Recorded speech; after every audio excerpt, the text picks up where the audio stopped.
Welcome to Flat Earth Debate Uncut and After Show. I'm your host Nathan Oakley, and if you are new to this channel, or you've not done so already, then be sure to subscribe, hit the bell notification icon and join button if you'd like to become a Nathan Oakley 1980 channel member and keep up to date with the Flat Earth Debate. If you would like to support the channel, there is a super chat that runs alongside each of these shows while they premiere, and there's also a PayPal, Patreon and crypto link in the info box below this video. Also below this video there is a link to get £50 for swapping your UK electricity supplier to Octopus Energy. Also, speaking of Patreon, I'm going to do a quick shout out to all of you who do support me on Patreon. So a massive shout out of thanks and appreciation first and foremost to new Patreon Michael Kahn, Patrick Gunnels, Banter, Will Brax, Melby Styles, Troy Shuker, Bosnail, Joseph Pizarro, Samson, Maris, Mobile Max 777, Neo the One, Lost Cat FE, Rob W, Open Minded, Reese Pound, Del West Watson, Mike, Muted, Dick Earth Skeptic, NA Literalist, Maria Neeland, Unbelievable Productions, Blue Ridge Ranger, Rob H, The Real Gabster, Windrider, Liam Nedrick Jr., Abraham Mohammed, Naibai, Adrian Quintana, Skeptic936, Life is Short, Fireball X, TheFlatEarthChannel.com, Texas Mike, Edwin Johnson, Kirsten Smith, and David Wayne Foster. So another massive thank you to all of you for supporting me on Patreon. Now I'm going to hand over to whoever is in Discord and G+, so you can enjoy their conversation while I set up for today's live show. I want to see, Hello, Sleeping Warrior. Hey. Can you turn off your TV? I've just done it. Perfect. I should have done a formal introduction. So you're going to now present information on the observation labelled the Blackpool Swan, correct? Correct. And the information is regarding the turbine, which there's been some disagreement about which particular one it is. And from what I understand, there was an assertion from you which one it was, and an assertion from Ranty which one it was. However, you now believe you're both wrong, and it's actually a considerably lower turbine. Is that correct? Yeah. So, because there's no correspondence between either side at the minute, it's all basically bravado and whatever. There's no actual honest or sincere investigation or communication between parties. It's left us in a weird position where we're not talking. There's no conversation. And I've been discussing this with other people because I wanted some objective perspectives, and I realised that there's a shortfall between what we see in the evidence and what is actually demonstrable on Google Earth. So I've been trying to get independent people to view this observation or this picture for the purposes of disagreement to see whether or not I've got this wrong. And everyone that I go to indicates that they agree with me. And basically, the Earth must be a plane. Now, it's not easy to say this to demonstrate this because it does involve a little bit of messing around. But all I can say is everywhere that I've been, everybody is saying that, yeah, this is what we see, and it's matching the footage. I'm going to present my screen. I'm going to present the reasons for why me and Ranty have both got the wrong turbine. It is a turbine, but we've both got the wrong turbine, and they're never going to accept this. But unfortunately, it is true. And the only way to get this message out there is to poke the bear. So I'm going to do a bit of poking with the intention of getting an answer to this, because especially from Ranty's side, because they just don't want to address it. We've all seen the footage in question. This is the same footage. We've got the little, what do you call it, the mini Stonehenge, and then we've got this turbine. Now, it appears that we're seeing the block, the hub of the turbine. This is the same image, just with different filters on it. But it looks to me like it's blocked by this land that's in the foreground. It looks to me like it falls behind it. It doesn't look to me like it goes protruding beyond into the backdrop. It looks like it stops here. On that basis, if you're prepared to accept that is what we're looking at, look what I can now show you for what it is that we're looking at. So this yellow line is the line of sight from the car park. And if I zoom in a little bit down to the coast here, I've got the elevation profile set to 3 times bigger so that it's more exaggerated so that it's easier to see. And you're gonna have to flip between both views. You're gonna have to flip between 3 times bigger and then flatten it out at the same time. It's a little bit awkward, but this is the line of sight. I've added polygons to Google Earth so that you can see where these turbines should be on the mountainside. So you can see there, as I tilt the thing back, you can see that, I mean, this is kind of the view that we've got. But the question is, what is happening? It's kind of like that. If you look at the top line of the mountain here, you've got the mountain coming down and then you've got the thing going up. I'll bring this back on screen so you can see it. You've got this coming down here. You got the turbine sticking up, and that's what I want to try and focus on. Because if I go back to this, if I zoom back out a little bit, I need to get up. There we go. We can see what appears to be the peaky out part of the turbine, and it's either this bit here or this bit here. Now, the problem is, if we zoom back out again, look at the difference in the distance, because we've got one that's very much in the foreground, which is here.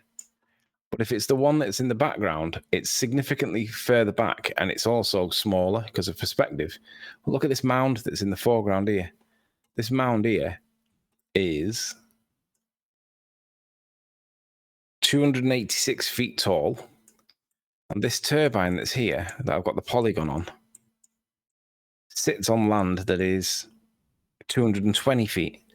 So 280 feet obstruction in the foreground relative to a 220-foot turbine sat here. Some of it's going to be obstructed. Now, if this is the turbine, this is kind of the view that we're getting. If I move out a little bit, I should go beyond that hill.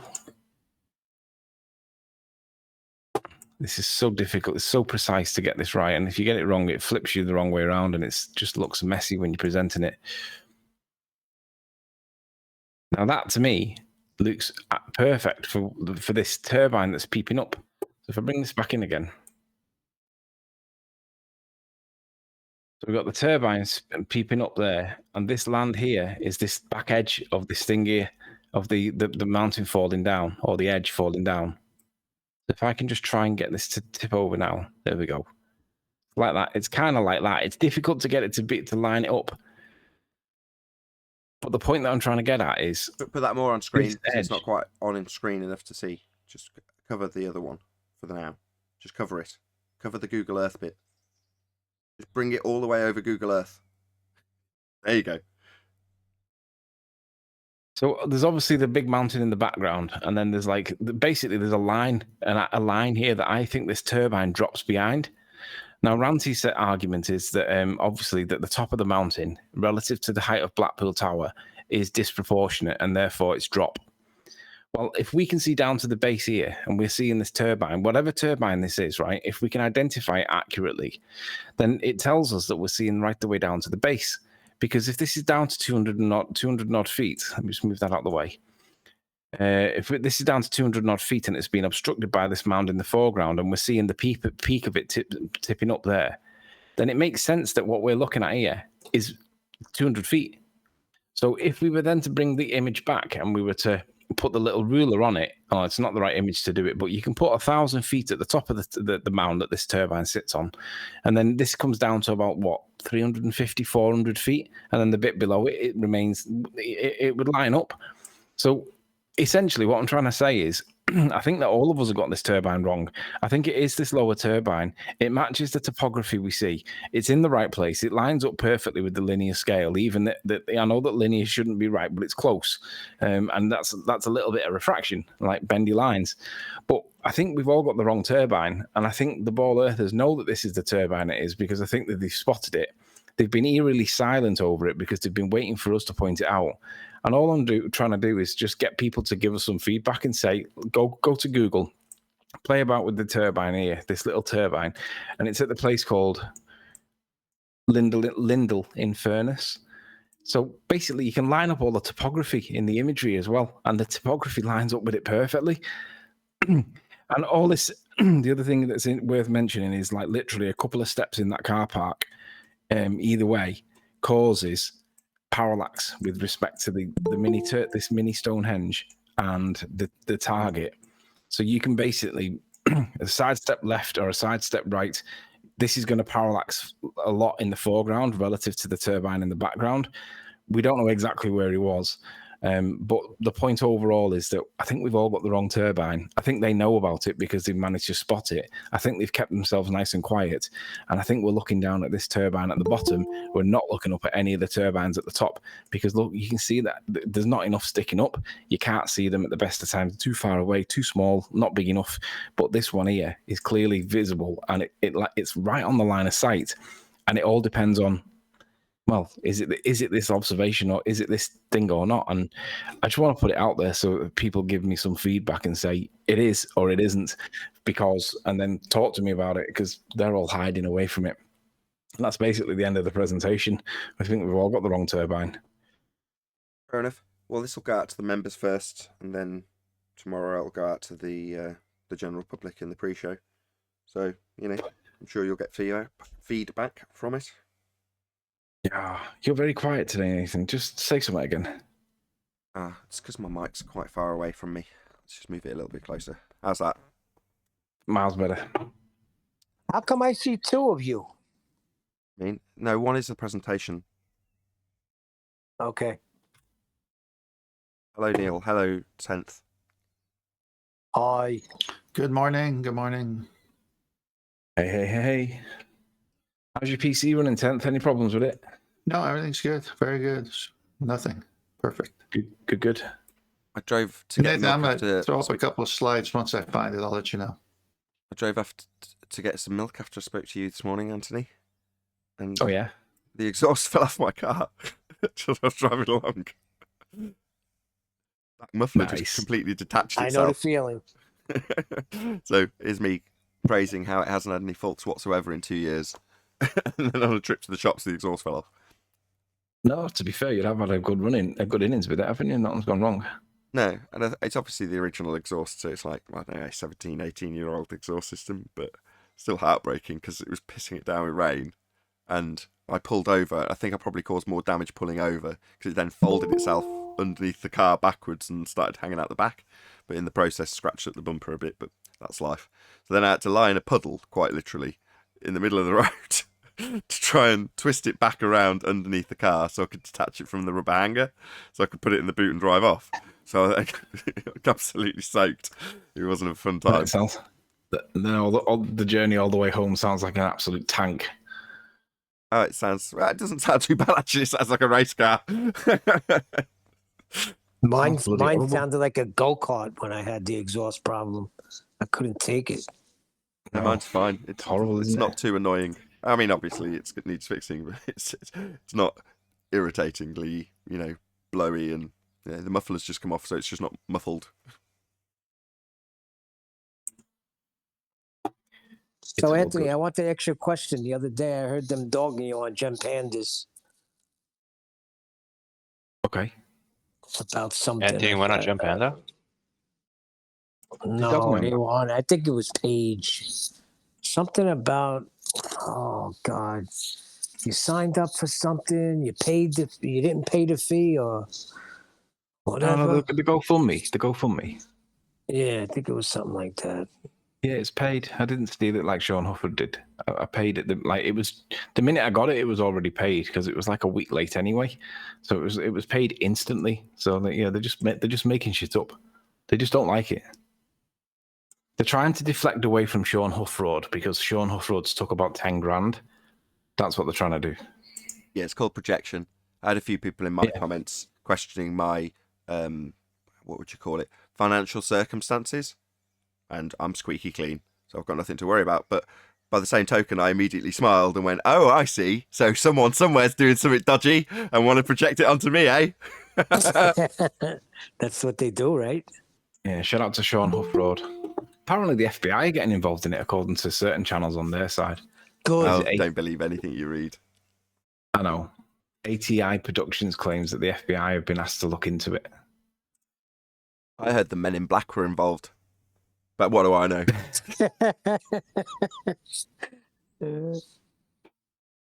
No, they just don't like the fact that it was paid instantly. So, like, the moment it's paid, then the money was spent on the purpose it was spent for. And they just don't like it. And they want me to prove it, but I don't have to prove it to them. I've done everything I need to do. And if anybody that's contributed does want to see the invoice or the receipt or whatever, depending on what level of evidence they'll accept, I'll be able to demonstrate it. But I'm not going to do it just for the sake of like showing them, because I don't give a shit what they think. Yeah, let them twist, Anthony. Exactly. That tends to be the case that whenever there's GoFundMe's done. Now, there are exceptions. But admittedly, the person that the exception's now made for is now on the Globe side. But typically when there's a GoFundMe, the demonstration of what was being funded is almost immediately obvious thereafter. So for me, I do a GoFundMe for some acoustic treatment, and then I release a video going, here's my acoustic treatment that I've just bought. Or I did do a GoFundMe for an iPad. Here's my new iPad. In other words, it's glaringly obvious that what people have given you money for, you've actually bought. In Anthony's case, he started doing a course. Well, he had to pay for the course before he did the course. You know what I mean? And I was a week late on it as well. I didn't enroll for just after a week after it was like the deadline. So it was like already due. So the minute I got the money for it, the minute I got it, it was paid. And then basically that was the end of it. Then it was like the course then started. But they just don't like it. But I don't care what they think. So if you don't like they were saying you didn't do the course too, or something like that. I think I heard that you didn't even do the course. Well, I felt like saying, why don't you just mind your business? I did do the course. I had to Nathan listen to him moan about the show travelling. whilst I was in the car on the way home. I was going to say I had to listen to him moaning about the travelling, so he definitely did the course. I had to listen to him moan about it. Yeah. I had to travel and actually go places. That's why I wasn't on the show for a while. It was always on a Tuesday. I think it was on a Tuesday afternoon, all day. And it was like it clashed with the show, and it's a pain in the ass to get to. But yeah, I don't care what they say or think. Listen, they don't understand their model at all, right? And they want to do anything to get away from that. And I'm happy just saying, I don't care what you think. It's easy for them to get upset. You know, we're being given like $53 million a day to fake counters. But oh shit, that's not us. Never mind. Yeah. You're in the mood, John. That was great. Nathan, I got those slides up.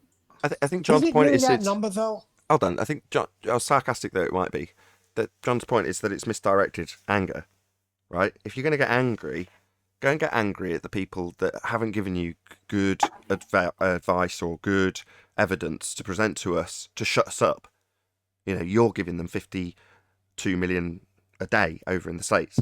Well, why are you moaning at me?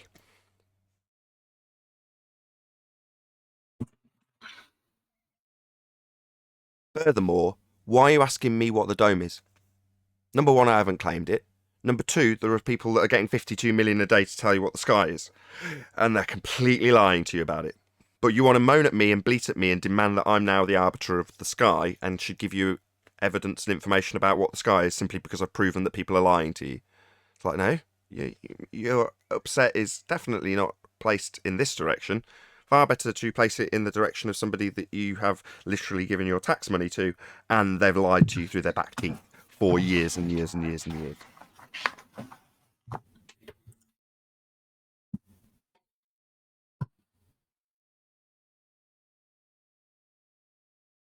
But no, they'll come here and moan about us. Because in reality, they want affirmation bias. They want to confirm that what they've already found out or been told is still true. So they're not looking to, and we're just saying it isn't as far as they're concerned, because everything we actually do say falls on deaf ears. So they just hear whatever they want to hear most of the time. Don't hear the arguments, that's for sure. They go in one ear and out the other. Even with this Rayleigh criterion that we've been talking about for ages, and Katz has recently, I don't know how recent it was, but Katz has done a video on it. I'm getting them actually arguing with me that, like in the orthographic view, how Rumpus will show you that Paris is visible from New York because it never changes its actual size. It's always the same size. No matter how far away it is, it's always visible in the image, and it makes you think that you can see it, no matter how small that angle gets, right? But eventually, if you keep pushing that target back and back and back, eventually it gets smaller than the angle, right? So orthographically speaking, it's still visible in the image. The only difference is the angle's getting smaller and smaller and smaller in real world. That once that target gets too small, you can't resolve it anymore. Now, orthographically speaking, it's still visible, but in the real world, you can't resolve it. Now, what they're arguing at the minute is, well, just because you can't resolve it doesn't mean it's obstructed. And I'm like, well, what do you think resolve means if you can't see it anymore? Hold on. And they said, Just because it's can't be resolved doesn't mean it isn't automatically going along with my begging the question, proof of nothing, perspective hijacking Earth curve calculator that says it is actually obstructed. So it could just be that it's not obstructed, but there because it's refracted, or it is obstructed, but the fact that it's gone anyway doesn't matter. It didn't need to be factored in. It's already gone behind my assumption. But what, you don't factor in that it could have just disappeared because it's too small an angle to see it? Yeah, we'll just ignore that because it's beyond the Earth curve limit that it's behind. So obviously it's gone to Earth curve already. Obviously. No, there's just other things besides your orthographic representation of a world with the side of your own head in the picture that represent how things can disappear into the distance, one of which is the Rayleigh criterion. And what do you know? Our opponent Katz is telling our opponents have all about it, not calling it flirtspective and hand-waving it so you don't have to explain why it's not in the Earth curve maths, or hand-waving it and saying we're dealing with geometry, therefore we don't need perspective. No. He's telling them all about how stuff can disappear into the distance because it reaches and breaches the diffraction limit. Oh, joy.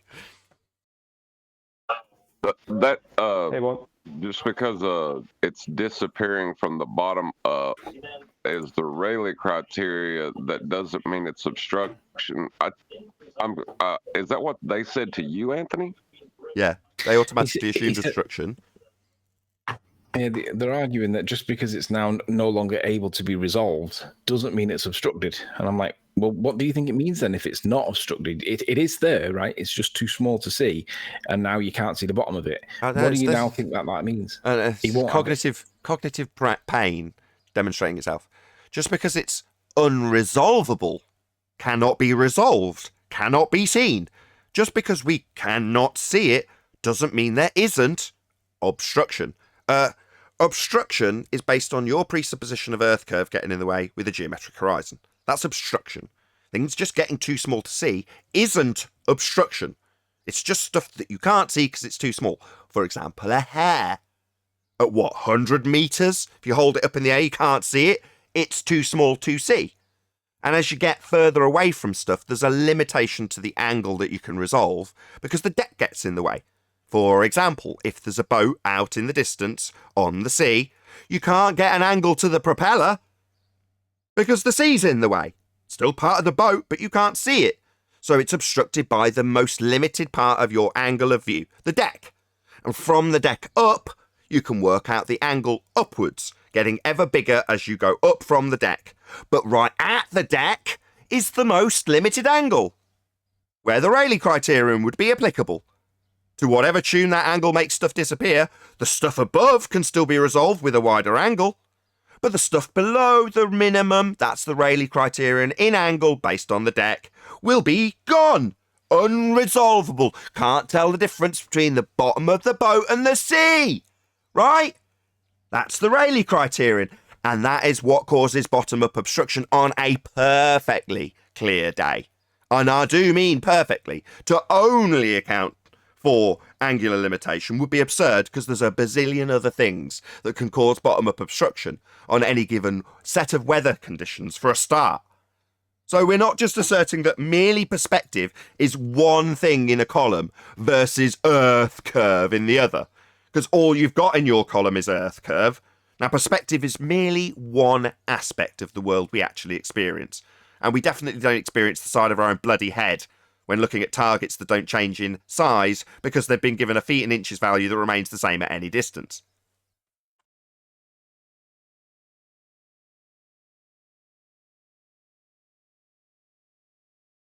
Good time to go to my slides, Nathan. Hey, Brian.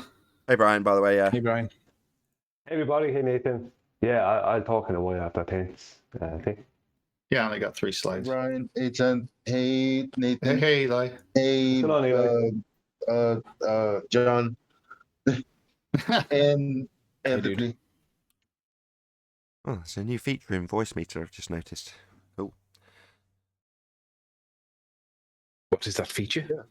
go to the top of each slider for the level. You can drag down and put a limit on how high up the level it'll go. That's quite cool. Very useful.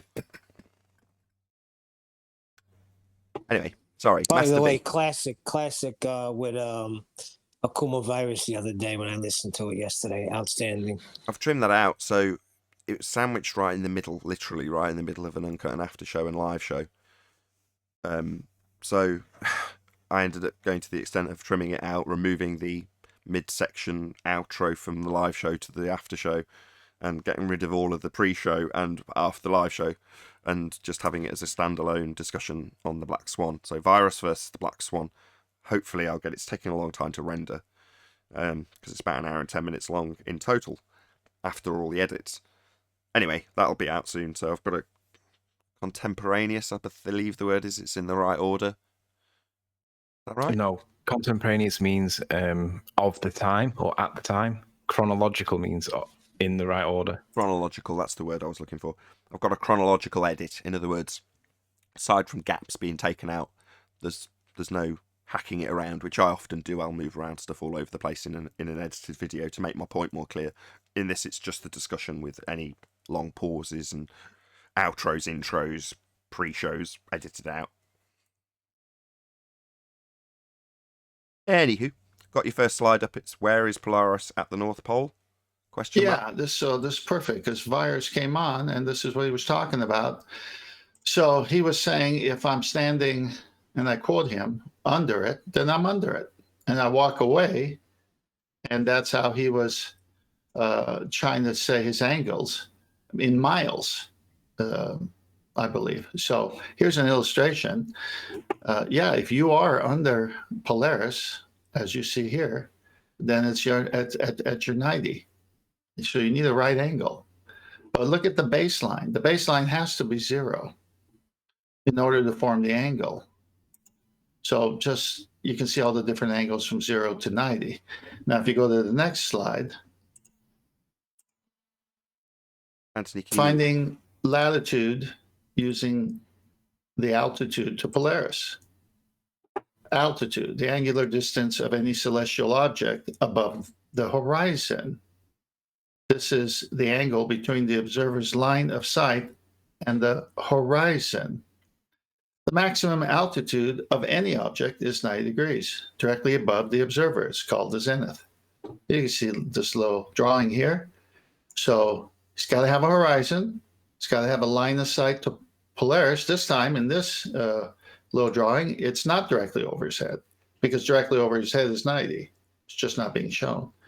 Line of sight to Polaris might be 50 degrees here, maybe 45. I can't tell. But you need, and your measurement is from the horizon up. It's from the horizon up. You need that flat line. You need that tangent line to be straight all the way to the GP of Polaris. So here's Polaris in this picture. Now draw a straight line down to the last letter of horizon from the star. And that's the geographical position on the Earth somewhere, a distance away from you. So the whole point is that could be 3,000 miles, 6,000 miles, 100 miles. And it's got to be a straight line for that whole distance to keep this angle, or else you ain't got it. Last slide.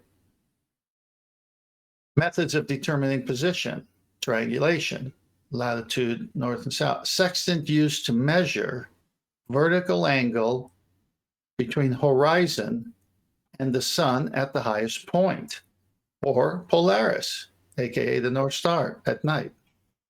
So the whole idea is that the highest point is where it's directly over the Earth somewhere at unknown distance from you, called the geographical position. That's the zenith position of the sun, or Polaris. You pull out your sextant as shown in the picture, and you sight it using the 0 line of the horizon. And from the horizon, you measure up. And that's how you get angles, 2 straight lines. If the Earth was a curve, if the Earth curved away, then that tangent would just go out into space. The section could never work on a curved surface, and it doesn't work on a curved surface, but it does work, which means we're on a plane. It's very simple. Angles kill the globe lie, and how to achieve angles. Very good. Very good. Thank you, Tenth Man, and also thank you, Sleeping Warrior, for your presentation right at the beginning. So he never gave an answer on how to get the straight line on a curve the other day. And the funny part of that was I had my headphones on as I was listening to the show on my way home. And I'm just laughing because you asked him, what are you, a effing penguin? Oh, man, I just started laughing so loud. Oh, boy. What, are you a penguin? There are penguins at the North Pole. Effing Or is that penguin. the South Pole? But you do know he's lived in Alaska, though. You know, so that proves fair. Doesn't prove he's got a 90-degree angle to Polaris. That's one of those things that no one's ever shown me as being demonstrable. I know what they claim about a sphere and the North Pole being 90 degrees to Polaris, but who's been there and checked that? Who's sat 90 degrees on their back looking up at Polaris directly above them? Wasn't Rumpus supposed to give us something with Polaris, too? He was supposed to do exactly that. That's great. Yeah, that's why it was in the forefront of my mind. Because we've challenged him to exactly that. Another one of the things that he said he'd go and do and didn't. Well, it's easy to get 90 degrees to Polaris. Oh, yeah, go and do it then. Well, it's not so easy to actually do it. Should tell him he can come back on the show if he proves that he's done it. And he proves that the moon is controlling our tides within the theory of general relativity. It isn't. Gravity's not a force. In fact, that's part of the paradigm with orbital mechanics. Is still a nonsense. There's no gravitational attraction. There's no force. It's not a force. It's bending space-time. Might be able to describe the orbital motion of the moon within that description of bending space-time. Does it mean that the moon pulls on Earth to give us tides? No. Gravity's not a force. Can't even describe that in pseudo-force space. You can only describe one body of mass at a time. So how are you going to describe the moon acting on Earth with Einstein's field equations? Oh, you can't. That's the end of that argument.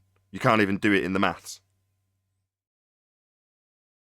With these field equations, if you change one of them, it changes several others at the same time. You're basically changing almost all of them by changing one of them. I take it somebody's tried to refute this. So. I can already hear in your tone that somebody's tried to refute this. Yeah, exactly, Brian. So it doesn't work in them then? No, and I even have a video with a guy who was, I think, an astrophysicist saying that exact thing. Oh, really? Oh, I'd like to see that. I'd have to find it later. I don't have the timestamp. It's about 25 minutes. Pressure, but if you can share that with me, I'd probably swipe it and steal it and claim it as my own. Yeah, absolutely. Yeah, I'll do it for you a bit later. No, that'd be apes. Yeah, if I can hear that, brilliant.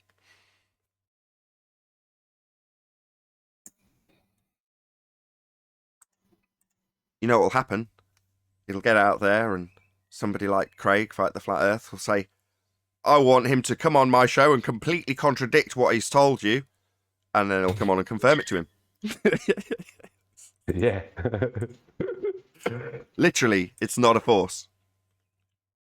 That was a George Musa quote to Craig, Fight the Flat Earth, by the way. Best thing about Well, if it was a force. Before you go on, literally, it's not a force. End quote, George Musa.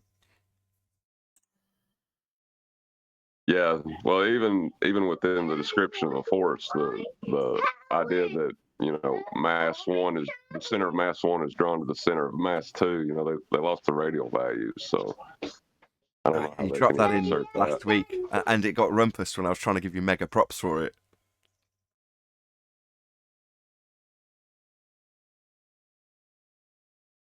So you can't have that without the R either?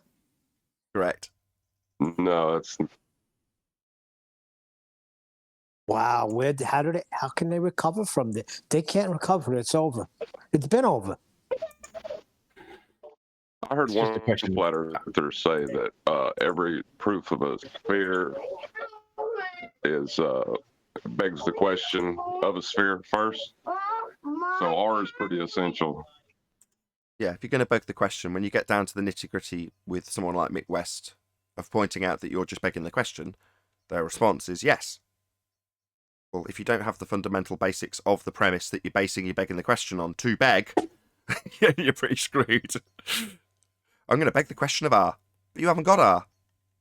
Where'd you go from there? That's But what in I'm this saying. You example, can't recover from this. It's irrecoverable. It's like that flat spin that Maverick was in Top Gun. You cannot recover. It's like that flat spin in Top Gun. What an analogy. They go. It's like They go that. about it one of two ways. They'll say, well, we can use R to prove R. Or they'll say, well, we don't need R to prove R. But in the latter, that they actually do, they just lie and say they don't. It's a shame. It's really shameful. And if you remember, that was disastrous, that flat spin. It lost a life. Oh, before we start the live show, just want to drop something in that will amuse you all. Do you know my example of asking somebody as a way of demonstrating a burden of proof reversal fallacy, why we have premature sycamore pollination in the north of England? So someone will come along and say, for example, prove how auroras work on a flat earth. And I'll say, prove how premature sycamore pollination in the north of England works on a globe. In other words, make up a claim that they haven't made a claim about, they can't have done because I made it up on the spot. There's no such thing as premature sycamore pollination in the north of England, on a globe or otherwise. However, I've been using that for about 12 months. And normally, if the person that you're dealing with is reasonably honest, they'll say, I don't know what that is, making my point. It's like, what, you're not going to start justifying it like you're demanding I justify auroras on a flat earth when I don't make claims about it? So the point is usually made. However, there's a guy called Bobby Stokes, I think his name is. He's got a little lion as an avatar. He literally went away and Googled it and then started to explain the process of sycamore pollination in the north of England to prove a globe, right? And eventually I pointed out, I just made it up. He was like, no, it's a thing. And by then he'd just described the process of pollination with some Google searches, but was literally attempting to use something I'd made up to prove a globe in the chat. It was absolutely epic. The stupidity levels off the I was scale. watching that one. That was funny. Were you there? They're getting desperate. Yeah, I was in chat for that. That was that doctor. Oh, yes, you were, weren't you? Yes, you Yeah. were indeed, Neil. I do remember now. You laughing along, as I pointed out to him, because I'd had someone else over a barrel on it for about 50 straight minutes, and they just were too thick to understand that, they were starting to stumble and fall trap. The trap was sort of set for a burden of proof reversal fallacy, but rather than appreciating that what they were doing by asking us to justify claims we hadn't made was paralleled by me doing the same, they started to try and figure out a way of finding it out and saying, well, I can't find anything on Google about premature sycamore pollination in the north of England on a globe. What is a man to do? Because I want to find out so I can argue with you. Now that is obviously the most honest approach. I can't find anything. What can I do? Not Bobby Stokes' approach. Well, obviously, this automatically proves globe. Everything does. So I'm going to turn it into a globe proof. The stupidity is unbearable. Funny, though.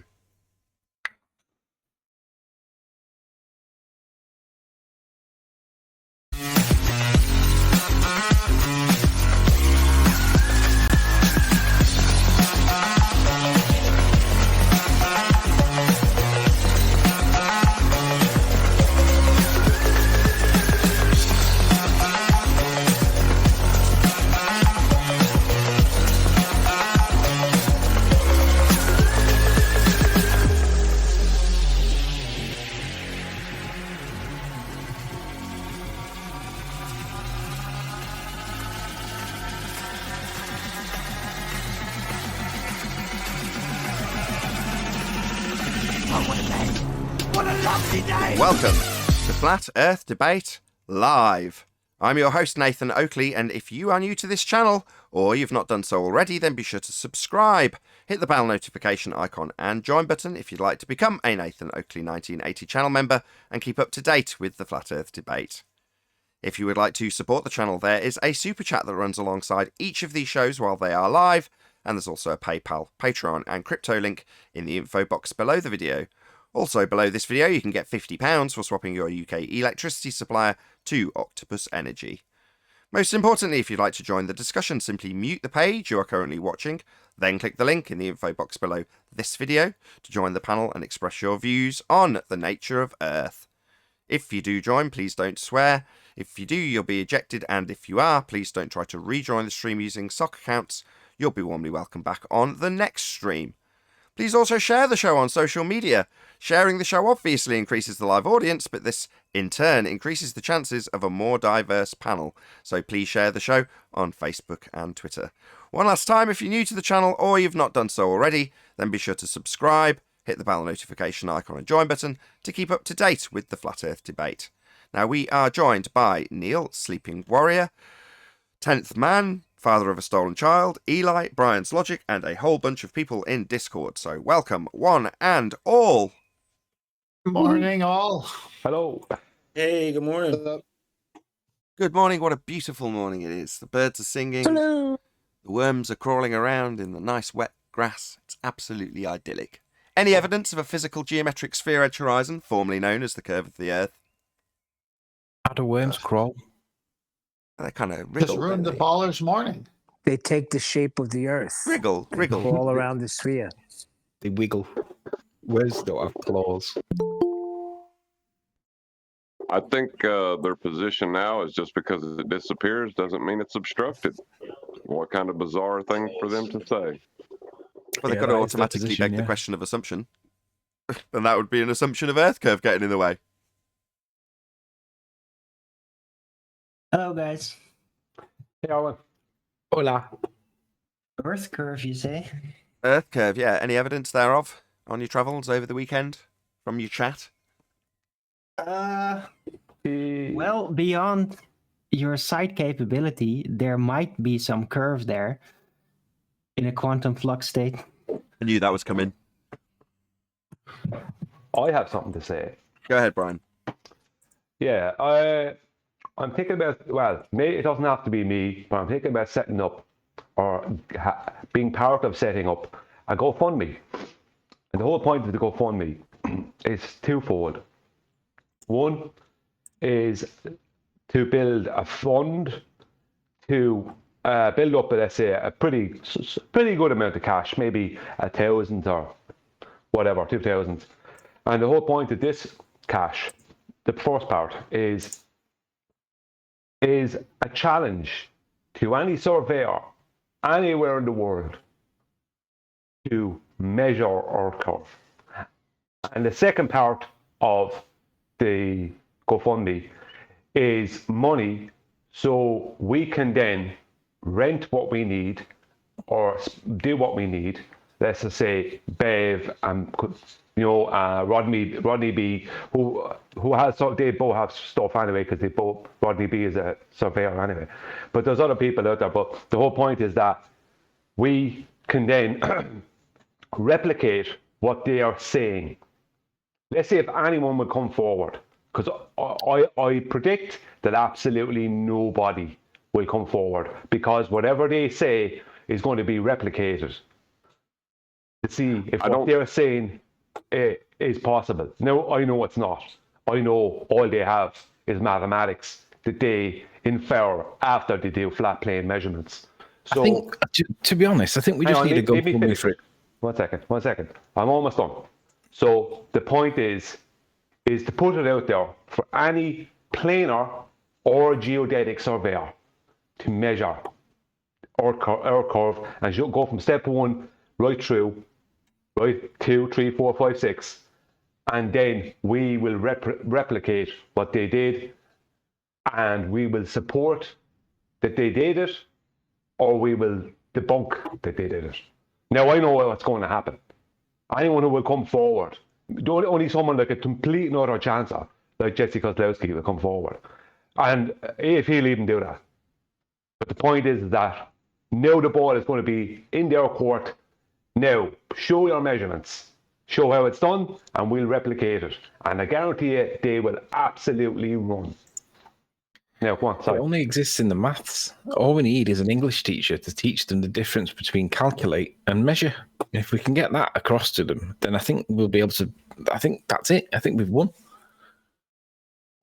Well, this is better for the world, though, because we're showing there's nobody capable of measuring this 8 inches per mile squared drop that they claim. Well, what they'll do is they'll go to the geometric horizon, and then all you'll have to do is show the black swan, and they'll claim that it's a refracted horizon. Then it's not the geometric horizon. It's a valid measurement. Yeah, but the claim is that geodetic surveyors are measuring Earth curve every day of their work. No, geodetic.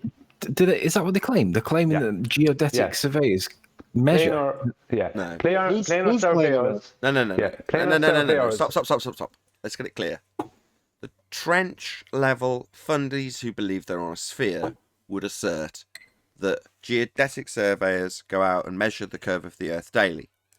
Geodetic surveyors would explain how they take a zenith measurement to the centre of a presupposed spherical Earth and compare that position to a datum. Upon pairing their position to the datum, they then map out a tangent plane. Tangent based on their presupposition, and plane what they'll actually measure. With Cartesian coordinates, not spherical, non-Euclidean geometry. Yes, but this is the thing. Part of the whole challenge is they have to actually measure with their tools. They can't use GPS. Not that GPS matters. Not that any of that matters. But GPS is going to pre-assume. It's going to pre-assume because of how it works. Its data is going to pre-assume afterwards. Even though it'll be showing all flat plane. Everything with GPS is, and GNSS is all XYZ. Right, it's all flat plane coordinates. Yes. But that is the conversion. Their inherent problem comes from that, though, doesn't it? So, has this not already been done, Brian? Have we not already got very accurate maps and measurements of the ground that we dwell atop? Oh, yes, we definitely do. And what do they all show, Brian? Do any of them show 8 inches per mile drop? No, Nathan. The flat plane, the most accurate maps you can get are ordnance survey maps, and they're all flat plane XYZ coordinates maps.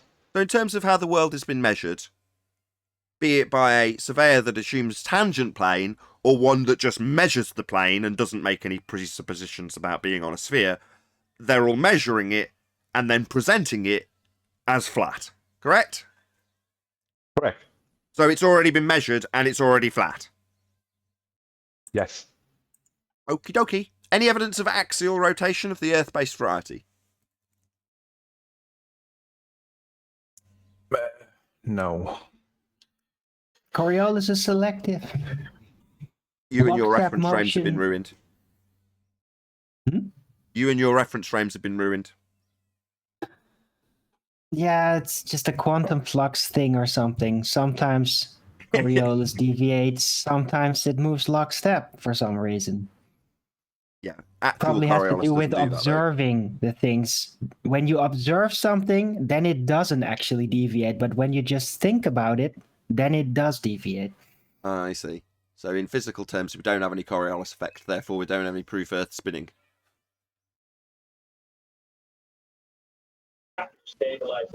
How can you have an axis without a radial value?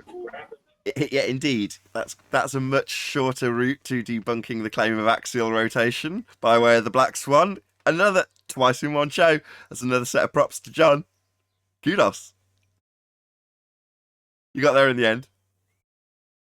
You do have a radius value. It's the equator line. Well, How can you have an Can axis they- of And what's the rotation? equator line? Hold on. How can you have an axis of rotation without a radial value? That's Black Swan debunking axial rotation of the Earth-based variety in 2 sentences. That you can't has brought a see- big smile to my face, John. That is brilliant. You can't see the geometric horizon, but you can still calculate R. You can't. We've Well- debunked our Black Swan. Any evidence of Yeah, R? you can. Any evidence of our Earth radius? I have something else to say before you go further. Okay, axial rotation or Earth curve? So axial rotation. Okay, go ahead. They would have to, with their current claim, from their current mainstream science claim, that the air moves around in lockstep with their globe, they would have to prove that gas can create a friction boundary layer with a surface. What that means is that when you store your coffee, what happens is that it stops swirling after a while because a friction boundary layer starts between the liquid and the surface of the edge of the cup, right? But that's liquid. They'd have to prove that gas does this. Okay. And But they don't have a globe. if you've got something like a roundabout that's obviously solid, you can understand that stuff that's attached to that solid surface that's rotating would rotate with it. You can understand that, right? Because the thing is solid. It's got bonds between the solid surfaces, right? That makes sense. Now with a liquid, again, it's got bonds, right? It's all clinging together, so you can understand how the motion of the sea can push a boat along, for example, because it's all bonded together. Is gas bonded? Nope. No. So one of the fundamental principles of what gas is that it isn't bonded to other things.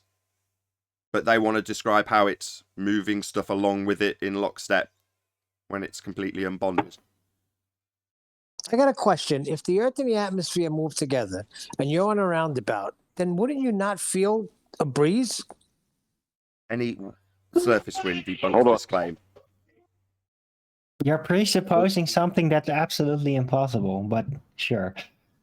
But they already say that planes, when traveling for long distances, are going to experience some sort of drift. Like, so I object. why don't they? No, I mean, it's out there. We're not saying it. It's just out there when you Google it. Well, no, Yeah. I was just objecting to the roundabout because it has a radius. They need to show a radius to Earth before we that's can it. move forward in the conversation. That's definitely a fast shortcut, John. That's why I was giving you such big props. You can cut this head off this guy. I was waiting for this day. It's epic. What's that? Axial rotation of the Earth-based variety. Well, if you're going to claim rotation of any description, you're going to need a radius. Aren't you? Bye conversation. That's gone from, I would say, at one stage when I started getting into debating Coriolis, sometimes it could take 3 to 4 hours. Now it's 2 sentences. This is a great day. Oh yeah, Can you run that by me again?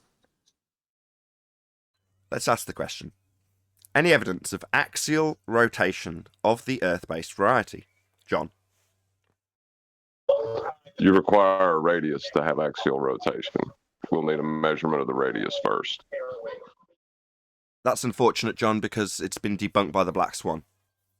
That geometric value no longer exists. We do not see the geometric horizon. So the assertion of a radius value to measure the axial rotation with is therefore debunked. No axial rotation without a radius. Yeah, John found out that he was part of basically a pyramid scheme in the start of 2020, and he's not listening to any nonsense or begging any questions from here on in. Show me your radius. That's how Right. it should If you be. can't measure it, it's not real. I want to see, measurements saying it. now. Keep saying it. You say it in the comments, and I put a little heart next to it every time I see it, because you're absolutely correct. Now, as time goes by, even I, who appreciated how devastating the Black Swan, is slightly taken aback each time something like this happens. Oh my God, it really is devastating. And the summary of that devastation is what John has just said. If you can't measure it, it's not real.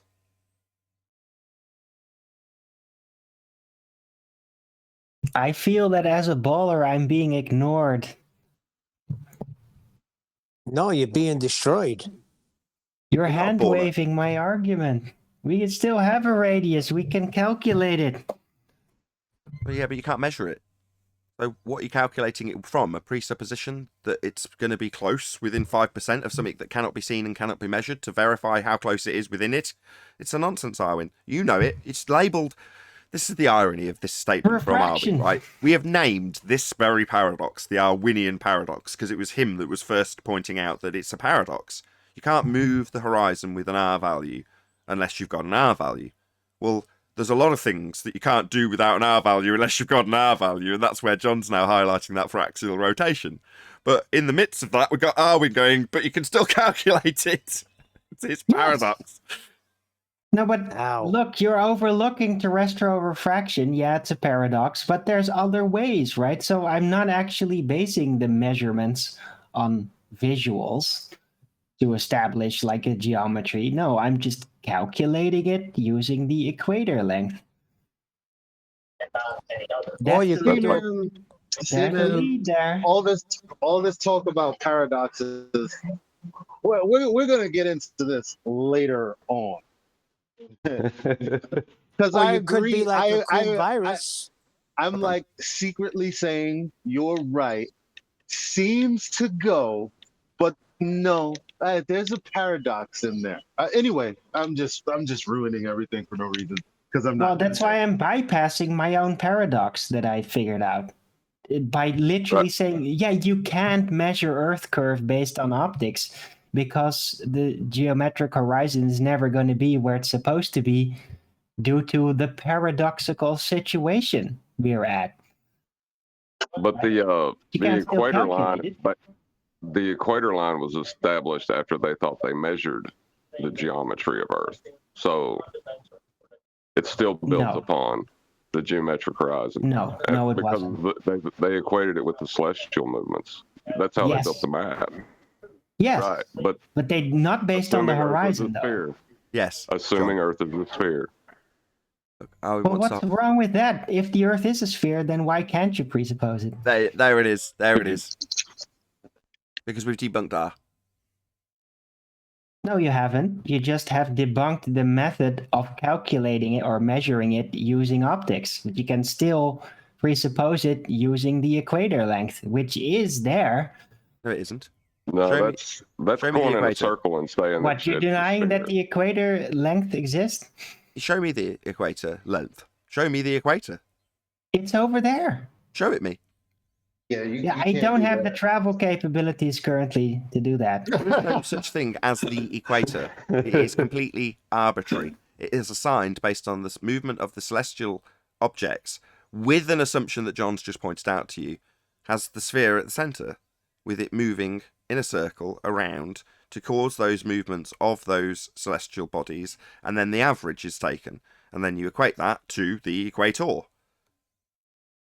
Well, hold on. No. It's the only real equator is on a model. No, it's not necessarily presupposed to be a sphere in order to get the establishment of the equator. It's purely based on the celestial, not on the Earth being a sphere underneath it. No, that comes afterward, after this equator position and the length has been established.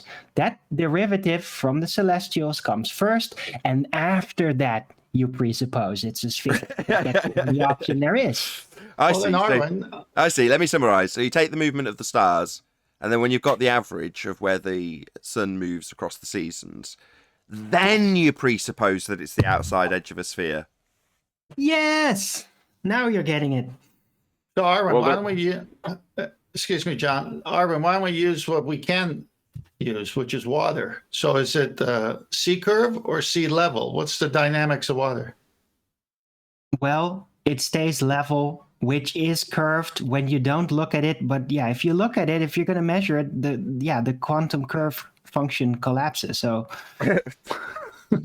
But it's locally level. Locally flat. It's all level. Right. Level just outside of measurement means curved. It's Who said just that? when Locally you observe flat. it, when you analyze it, when you sense it. Yeah, it's going to be straight, of course. Exactly. The curve The function quantum. collapses. Let me just expand on what Arwin's just explained to you because it's very important. Yes, that's how we end up with locally flat. Obviously, you can only observe within your local area, and the quantum curve collapsing is going to mean that everything within your local area has had that quantum wave quantum curve collapse. Therefore, you observe everything flat because you can only observe what you can observe, and if you can observe it, it's going to be flat. And Exactly. obviously, But it's the curved. equator as a whole wasn't measured. Obviously, I mean, is some of that equator going through the ocean? Yes, but it still has a bottom, right? So you I can mean, I still guess trace the some same people would line. say they would use that, like the way you said it is not how people think that this is happening, right? They think it's measured somehow. What you said is not a measure. Oh yeah, Yeah, of but course. that's just No, it's that's not. There just is no because measurement people of don't the equator. understand and they get sloppy, right? Yeah, that's exactly right. Just like Alwyn. how Rumpus had to explain it using the geometry optics assumption, even though it's technically wrong, because nobody really understands, right? Well, it's locally level, you see. And level is curved. And locally level shouldn't be confused with locally horizontal. And this is how it all works. But locally, it will appear as it appears, but it's always, on the big or grander scale, it's a globe. But locally, it will always appear level. Yes, because the horizon is an optics exclusive effect. And since optics causes the curve function collapse, yeah, of course it's going to be straight and level. Okay. And At this point, No. I So have how to far- interject. how I'm far sorry. are I'm we sorry. in Hold level? on. Got to interject.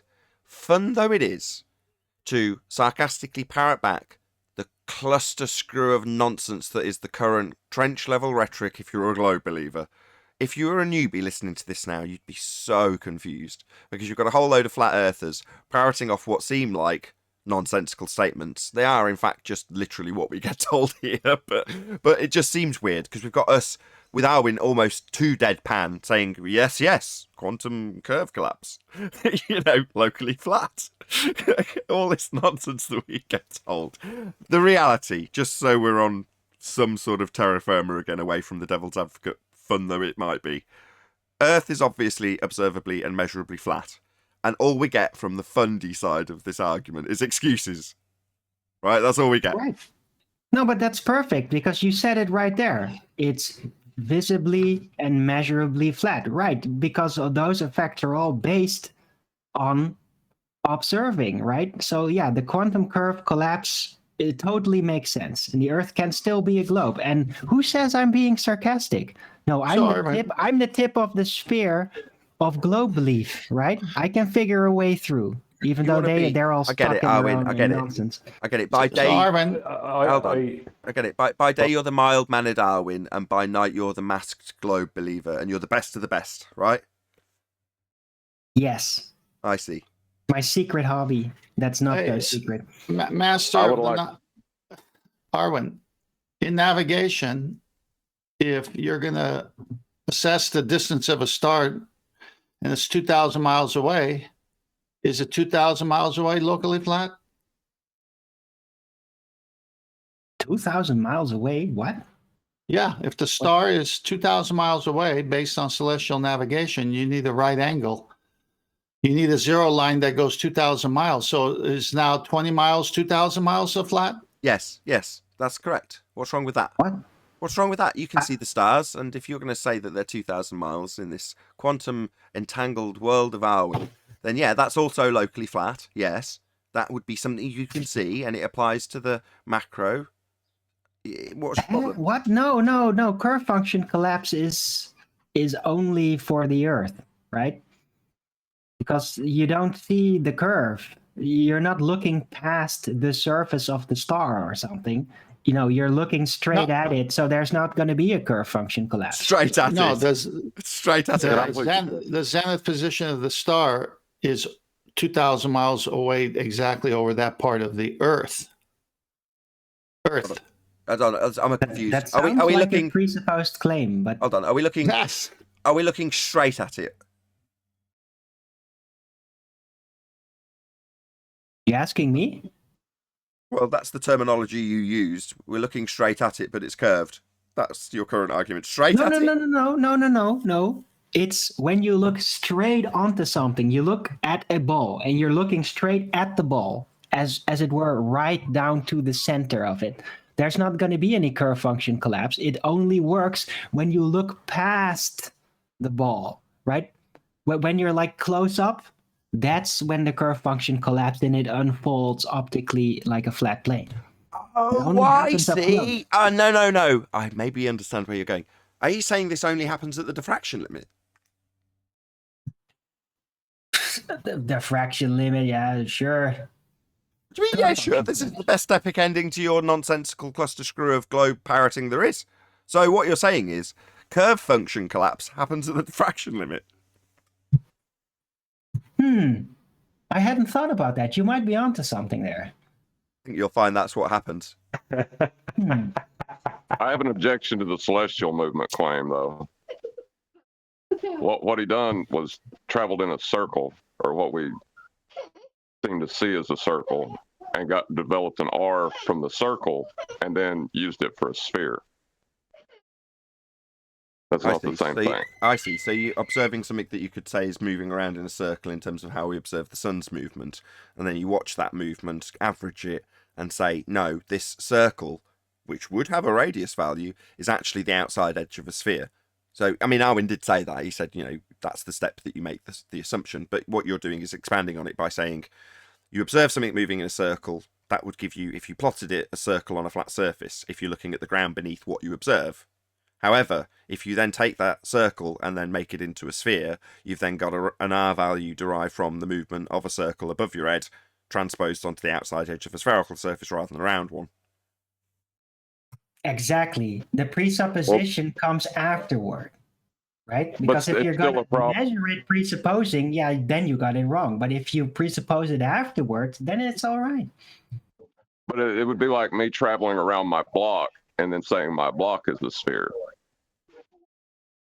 That wouldn't be acceptable. Well, is it a sphere? Well, you could derive the R value from the circle path that you took, and then just say, my zenith at point whatever is actually pointing to the center of a presupposed spherical Earth, and the radius is the circle I walked. Right, but the celestials within that presupposition are not going to line up, right? That's required in order to have a good presuppositional based argument. It has to line up afterward, otherwise you don't really have a case. So if I have a drone, which is mirroring my movements around my block, then I have a case? As long as it tilts based on because the celestial bodies still don't line up. No. Don't throw that in. For you to assume a circle is a sphere, all you need to do is walk around in a circle, gather that data, derive the R value from it, and then say that circle is now a sphere. That's all you got to do. Now, the fact that they've matched it up with the celestial movements is something that should be, and I still do, admire, because it's very complex. Now, that also fixes the radius value. You can't have it be anything else for those celestial movements to work on their presupposition that a circle derived from, in this instance, the averaged movements of the celestial bodies transposed into the outside edge of a sphere from a circle. You've got to have it at that rate. 3959 must be the radius for any of that to work, because you've got the midpoint of the sun being the outside edge.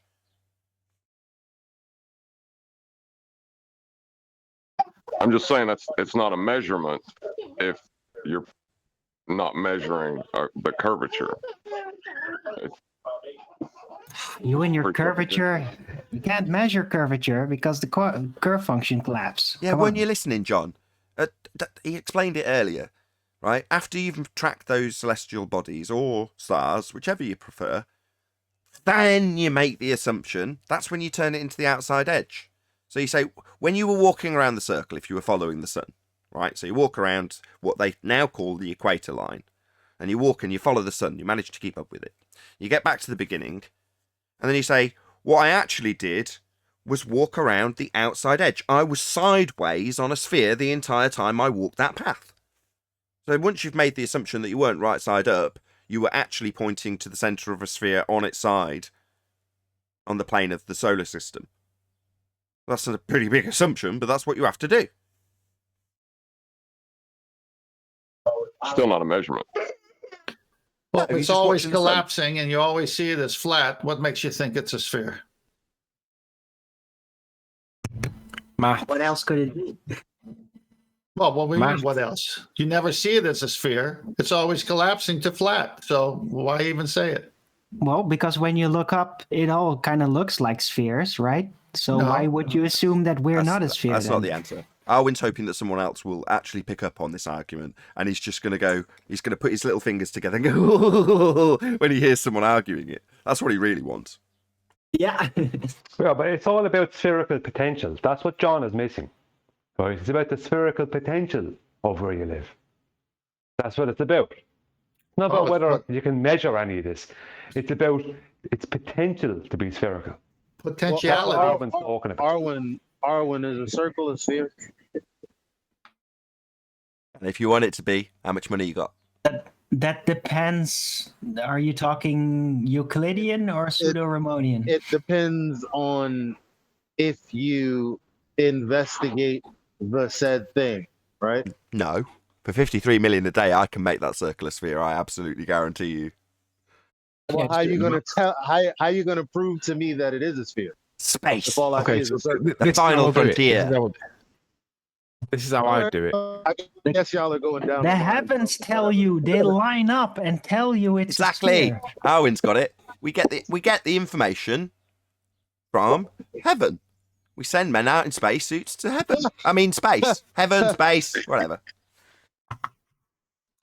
So Arwen, if the Earth's radius, and you have to agree to it, is 3959, then this 20-mile collapse has to happen at 1.22 miles at a 1 foot observer height, and it doesn't. Never mind all that stuff. No, it does. It does. No, it collapse. doesn't. The curve No. collapses. Yes. When you look No. at it, it's not there. No, it's supposed to be. Still It's supposed assuming to you're, be. you're It's still supposed to assuming be you're there. supposed to be seeing the curve. Come on. No, it's supposed to be there. It's got limitations on the 3959. Now, if you didn't say 3959, left that vague, you might have a point in your No, I fairy can't tale. let this slide, 10th. No, it's almost like you've hand waved him describing quite concisely the curve collapse. It's like you're just ignoring him. It's outrageous. Yes. Hold on, I got one for the curve collapse. Okay. All right. So it needs the observer. And if you don't have the observer and it's measured, then it's curved, right? Well, you can have the observer. He just has to be on the left-hand side of the page with the target on the right-hand side of the page with it not changing in actual size, remaining the same feet or meters value.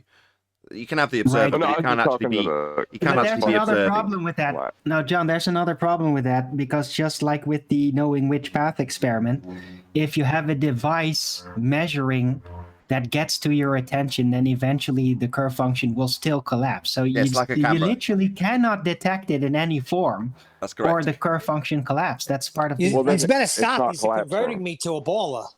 It's Well, not no, collapsing, though, if Neil. never No. observed. No. He's not trying to convert you to a baller. He's trying to get you to appreciate why the curve and Earth and sphere at radius 3959 can exist in the maths at those rates, but in physical reality you don't experience. You experience curve collapse, therefore flat. So your experience is flat. The world we look at is flat, and that's only because of curve collapse. And what's curve collapse? Well, it's this concept of being on a sphere that only exists in the maths being translated into a world that it can't be translated into, therefore curve collapse. So he's not trying to convert you to a baller, he's trying to convert you to a baller that appreciates that the model of a sphere only exists in the maths, and the idea of seeing it is actually seeing flat and then telling yourself that there's been a curve collapse. Yeah, it's Welcome to about the the globe. spherical potential of your world, Neil. But see, with the collapse of the wave function, we observe a wave function and then we observe the wave function collapse. So we would have to observe the curve first, right? Yeah, we do. They're called white swans.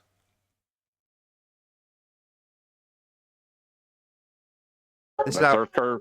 yeah, the white No, there swans. is no curve. The white swans, the white idea swans. of Earth curve is a misconception based on the lack of knowledge of curve collapse, right? Exactly. When first it was established that the Earth was a ball because of the equator length and the star correlations in the sun. Then it was reasoned out, not illogically, that yeah, of course, if you're standing on a literal ball, you're going to have to see that geometric curve.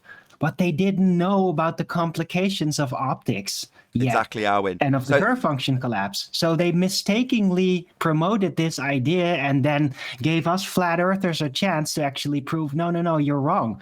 It's flat, see? Because it looks flat. Yeah, the black swan example with geometric horizon that's no longer visible, can't be seen, can't be measured, destroying the globe model, is then paralleled with somebody who hears that, village idiot, and then goes away and gets a white swan from the local flour mill and says, look, white swan.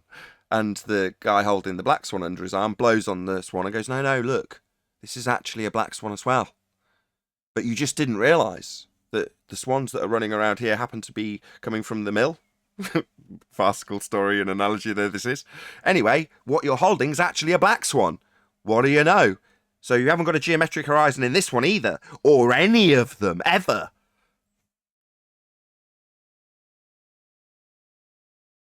Any evidence I that said earlier. I was going to ask. Said earlier. Sorry, go on. Well, I was going to tell Eli, just because I've kept it on screen. How would you do it for 52 million a day? Well, I'd do it with what's on screen now. Oh, it's actually Superman. It's actually a Hollywood movie. Same difference. Same piss in a different bottle.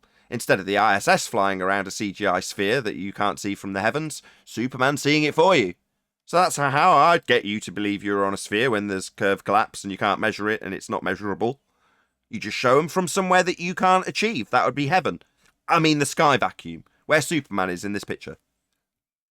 Well, it's because it's 3D rendered backgrounds and tricks that they can actually show what the curved Earth is supposed to look like, because they can ignore curve function collapse, right? If Superman was really there, then he might be flying around the Earth, but it would still look flat to him. But as a camera, you can show it however you like, so they can actually show the world how it is. No, cameras also experience curve function collapse. You just told us that 2 minutes ago. Don't mess up your own story. No, hold on. But it's not really filming the Earth. That's not real Earth footage, right? That's a rendering. It's CGI. So they can show it how it's really supposed to look. No, I understand. You're not going to get curve function collapse in CGI, obviously. It's just going to look however you want it to look. And there's going to be no curve function collapse. It's only when you're experiencing reality optically that you have to experience it all flat, locally or otherwise, because it is. Right. So it's really to assist you in the realization of what it probably should look like if there was no such thing as curve function collapse, which in reality there is. And that's what I'm trying to get across to Eli. That's how I'd do it. I'd show you a picture of a curved Earth from space with a geometric horizon in the distance. Arwen, can you show us how this works with gas pressure without a container?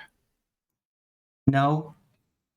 Well, yeah, I could, but it's a whole different story, right? Then we're going to go into gravity and how gravity keeps stuff to the bowl except for gases. And pseudo-Ramonian force space-time bending does that part.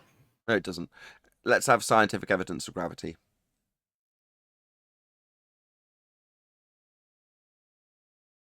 The initial gravity, Newtonian relied on a radius. Right. Well, we still have that, though. That's all right. I only caught half of that. That sounded like a black swan debunking of gravity right there.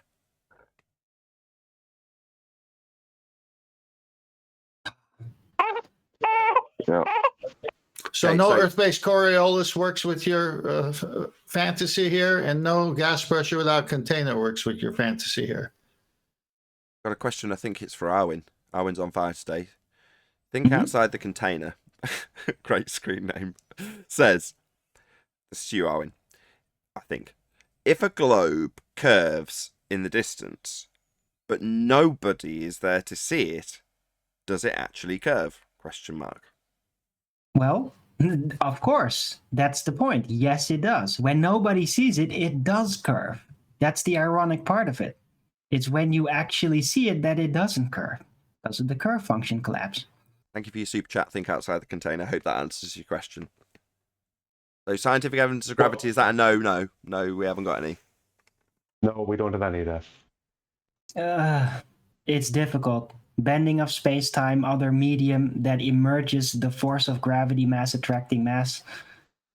Right? It's all difficult.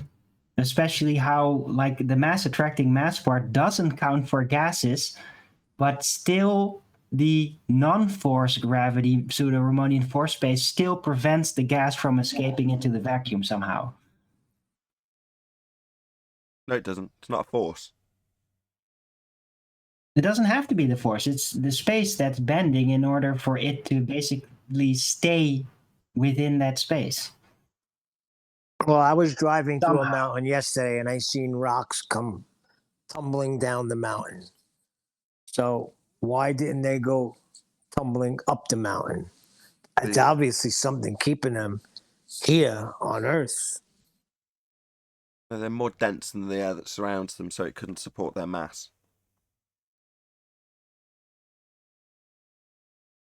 I can get real nasty with this shit, but just you don't know relative density is caused by gravity. No, because when you get to the end of the process, when it gets less and less dense in their descriptions, you end up at gas.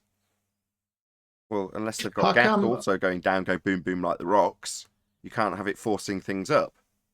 And gas doesn't do that. It expands in all directions, randomly at high speed. It's not going down, go boom boom, nor is it produced in the sky.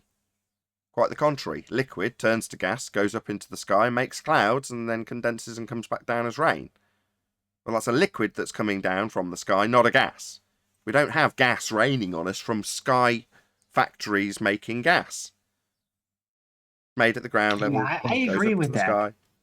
Entropy. I agree So with you're that saying- because so there you're is saying- still the buoyancy, right? The buoyancy part of the gravity that's supposed to explain all that, right?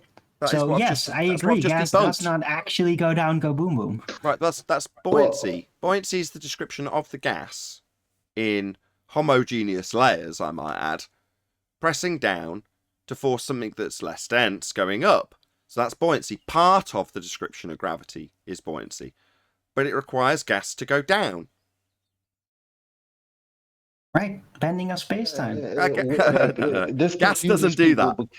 Just saying bending of space-time. Gas does not do that, though, Arwin, regardless of you How do saying you bending know? of space-time. It confuses How do you know it people doesn't do because that? we have an up and down here, obviously, but if you think in terms of space, it's only inward and outward, right? So like if you're thinking of, I don't know, say Jupiter, as giant, it's like, okay, well, why isn't the gas expanding? Well, it's going down or inward for what reason? When we never experienced this ever? No, it does expand in all directions, but it still gets hauled up by the hole caused by the bending of space-time in that location, right? The same thing that's causing the force of gravity to make the material stick to it, right? The gases are still kind of like hauled up at that location. Gravity's not a force, What do you though. mean by hold Newtonian on? gravity effect. What do you mean hold? Like what What do you mean hold? force of gravity? There's Gravity's not a two force. different types of gravity. Remember, there's the mass attracting mass, No, there which isn't. applies specifically to liquids and solid, and then there's the Hold other on, hold bending of on, space-time. hold on. Well, It applies specifically to liquids and solids. Just doesn't apply to Yeah, wait a gases. second. No, wait, time out. No, time out. I want to take Arwin on this. But if you're not talking about Newtonian and you're talking about Einstein, you have billions and billions upon billions of masses to work with, which is not. You can't do that with that math. Masses to work with. No, pseudo-Riemannian force space doesn't really deal. We're talking about gas, Yeah. right? Yeah. Okay, so when you say there's this pole, like what do you mean exactly? Well, that's difficult to explain because it takes place in pseudo-Riemannian force space, right? So there's a hole in the space-time causing What's causing the hole? emergent force of What's gravity, causing the hole? What's causing the hole? the bending of space-time. What's causing the bending? We don't know. The hole. Well, yeah, right? But why there? We don't know. It's just a pattern as, how it's emerged. It's Hello, madness. This is Globe Earth. Hey, Adam. I don't know what I've missed, but afternoon, guys. Sounds like we're into Arwin's circumdicular logic here, are we? To a degree. Are you defending that ball again, Owen? Yes, but I'm actually, but not circumdicular logic. I've actually relinquished that optics cannot be used to prove the globe. So I found another method to do it. Oh, I disagree with you there. If it was a globe and you get far enough away, optics would be the thing that would do it because you could see it as a ball. Well, you definitely haven't seen the entire show because I doesn't have to. addressed that the whole way. Stop, Owen. Stop. Finally, a voice of reason.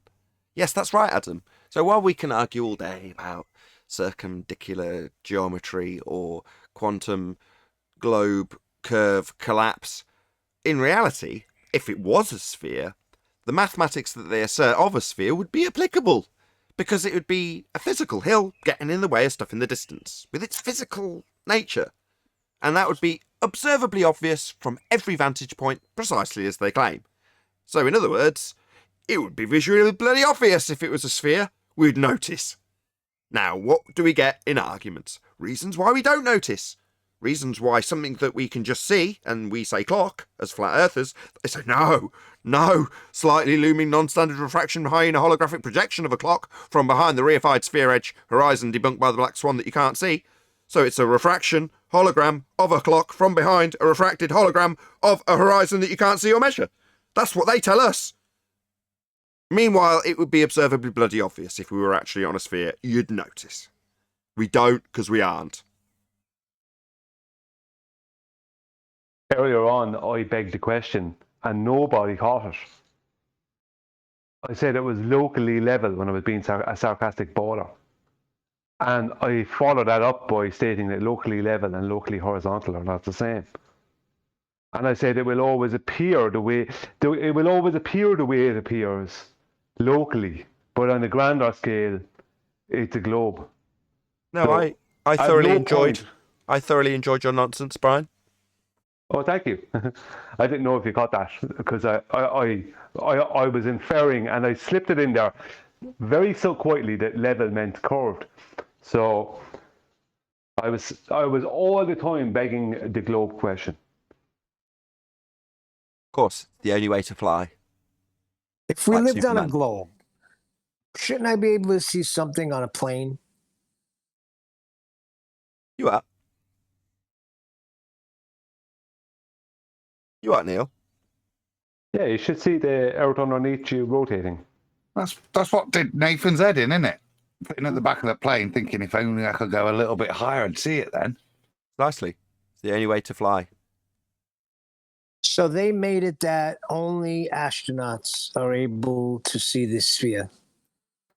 Or from a 3-foot or a 6-foot observer height, you can see a boat going over the horizon.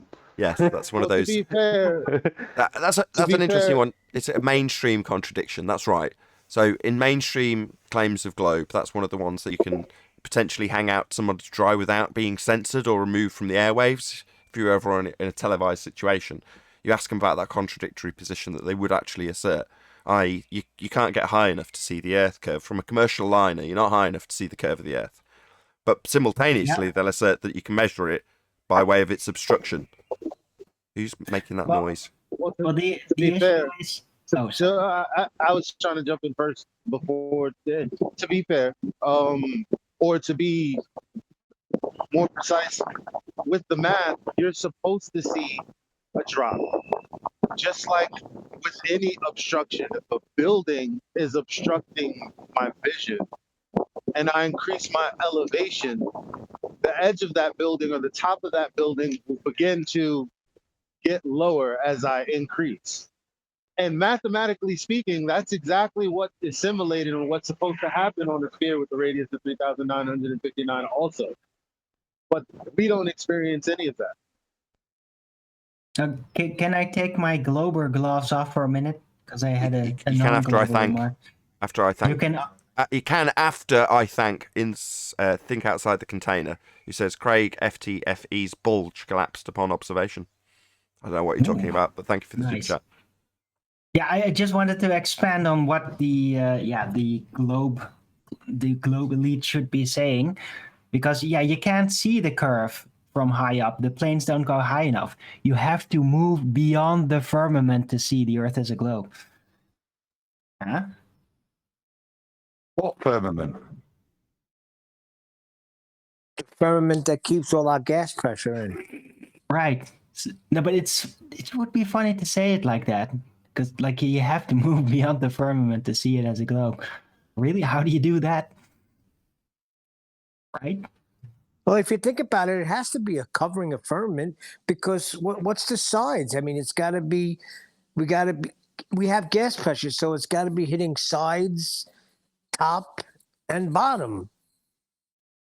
So it makes perfect sense what the Bible says, that God put a firmament over us. Whatever it is, I agree. Yeah, but meanwhile, the point of this was to say that they take pictures of Earth from space, and who's getting these pictures? Well, spacemen. And where are they getting them from? Well, from heaven. And can you get there? Well, no, you can't get there. Well, how did they manage to get beyond the firmament? They didn't. They just lied about it. They just filmed it on a stage and then made fourth generation copies that were claimed to be live from places like the moon, and then told people that they went to a light in the sky that they could never actually get to.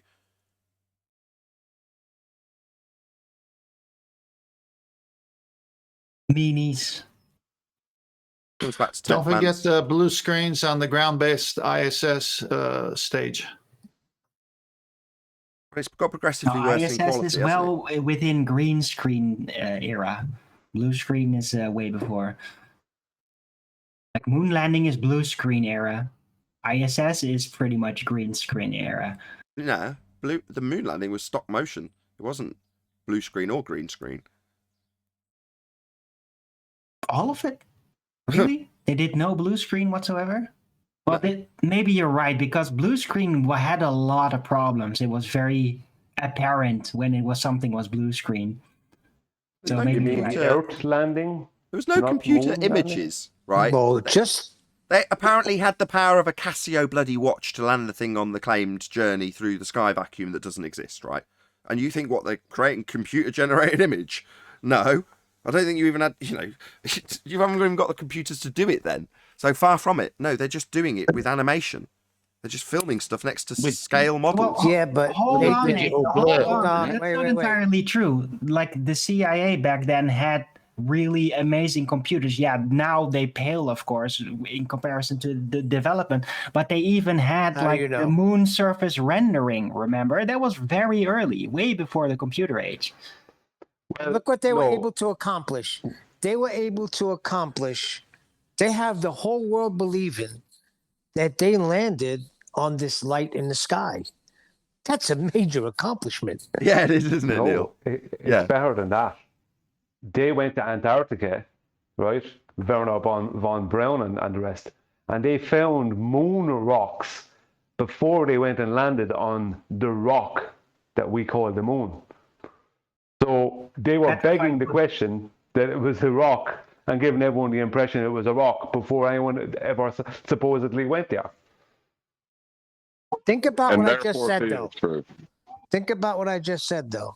Yes, They Neil. had people watching that television and totally believing that that was going on. But the television were very small back then, and people were not that disillusioned with media liars yet, Correct. right? Yeah.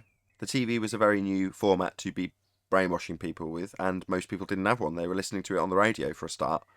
So, no, think there was- most Makes people it, weren't. that makes it all government more back It's then a as big, well. it's a big difference, Neil, because back then newspapers were already around for a long time, and when people pick up a newspaper and read like a politician saying something or whatever, then they would probably be like, "Oh yeah, liar, we get it," right? But the TV hadn't gone through that yet, so it was all new and Have fresh. you gone through They it? weren't expecting. That makes it all the more Spit clever. on and it Arwen's wasn't ideas of new what the and fresh. TV's for. No. What do you mean not gone through it yet? That's what TV is. No, These but are acting like it was to the people. 1920, No, but 1969. Everybody had a TV. It wasn't the 50s. But they didn't all have computers. well, TV was still kind of rare. No, TV was not. I'd agree way. with Arwen there. Certainly, tales of ours. People were around other people's houses. People were on the street looking at in a TV shop in the UK. TVs weren't weren't commonplace. Okay, when that- fine. In Well, there were- 1969. Okay, right. Stop. Yeah, Fine. yeah. Look, let's just Oh say my God. only Let me after just people had make it the on telly. point. Hold on. Who Yeah. cares? This is But no. kind of moot. It doesn't matter how many people saw it. Neil's point's getting lost. Neil's point is Well, that's why I regardless was of how trying to the... back up. But Go on, Adam. so the point of that being that it's kind of irrelevant the medium that the information was delivered in. It's the fact that there was still a level of innate trust that what was given to you from government was truth. That's the beauty of the scam they played, because they didn't just pull it off on America. They pulled the whole world, this hoodwink over. And that was... Imagine trying it now. You wouldn't believe a word of it, but there was that inherent level of trust in the institutions that provided us information then. But this was real. Yeah, I agree with Adam on that point. But in '69, I was 10 years old, and there wasn't anyone I knew in California, friends, who didn't have a TV. So TVs were around. Most people in America saw it on a TV in the areas that I lived. Now, if you were poor and you couldn't afford a TV, then that's a different story. Get you your TVs. Americans and their riches and all that. Aren't you posh? Was it flat screen as well back then? Yeah. Was it big and colourful? Was it bigger than 17-inch? Wow, look what I started. Yeah. Wait a second. No, but You're all going to have to wait a second because I'm going to shout out Retro Bill, who says, McToon's latest argument is that 8 inches per mile squared is wrong. It doesn't take into account observer height and is meant to measure parabolas. Nevertheless, it's pretty damn accurate for measurements under 1,000 miles. That's not a latest argument, Retro Bill. Thank you very much for the super chat, first and foremost. That is standard rhetoric.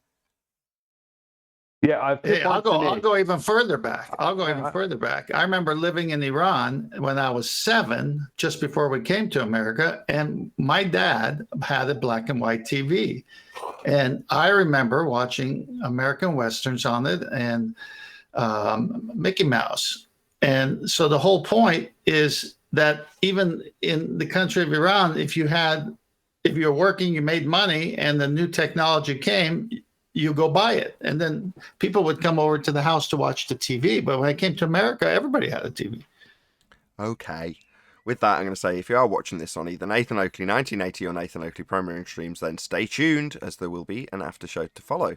Unfortunately, if you are watching this live, this is where we bid you farewell. So, a huge, massive, enormous thank you to all of you who smashed the super chat, liked, commented, shared, subscribed, and all that good stuff. Once again, stay tuned if you're watching on a Premiering Stream. I've been Nathan Oakley. Oh, also, below this video, you can get £50 for swapping your UK electricity supplier to Octopus Energy. I'll see you all in the next video.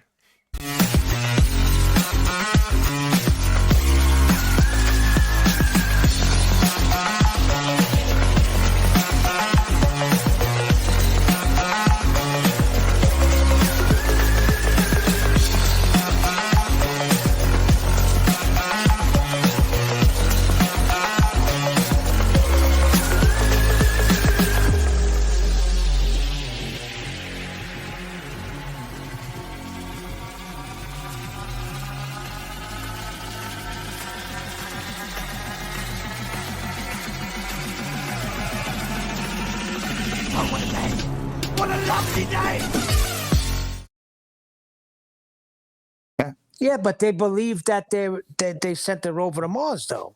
That's what I'm saying. It's conflicting. Yeah, but They don't believe it. 2 points I want to make about what's been said. Number one is they made sure that people in America had televisions.